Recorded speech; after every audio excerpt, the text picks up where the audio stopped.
کچھ یہاں کچھ وہاں جیسے گیتوں کے خالق رئیس فاروق کی آج 39ویں برسی ہے۔ 1965 کی جنگ کے لیے لکھے گئے ان کے ملی نغموں نے جوانوں کا لہو گرمایا۔ ریڈیو اور ٹی وی کے لیے ان کی تحریروں کا کوئی ثانی نہیں۔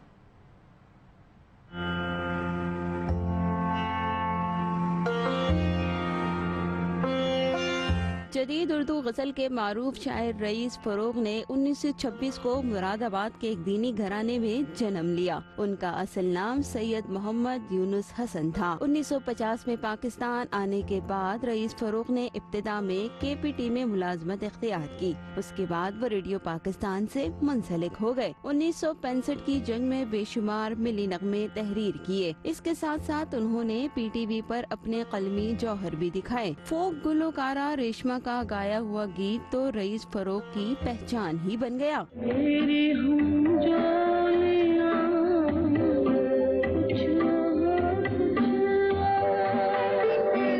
رئیس فاروق کی بچیوں کے لیے لکھی گئی نظموں کا مجموعہ ہم صورت چاند ستارے کے نام سے اور نثری نظموں اور غزلیات کا مجموعہ رات بہت ہوا چلی کے نام سے اشاعت پذیر ہوا۔ ان کا انتقال 5 اگست 1982 کو کراچی میں ہوا۔ وہ عزیز آباد کے قبرستان میں آسودہ خاک ہیں۔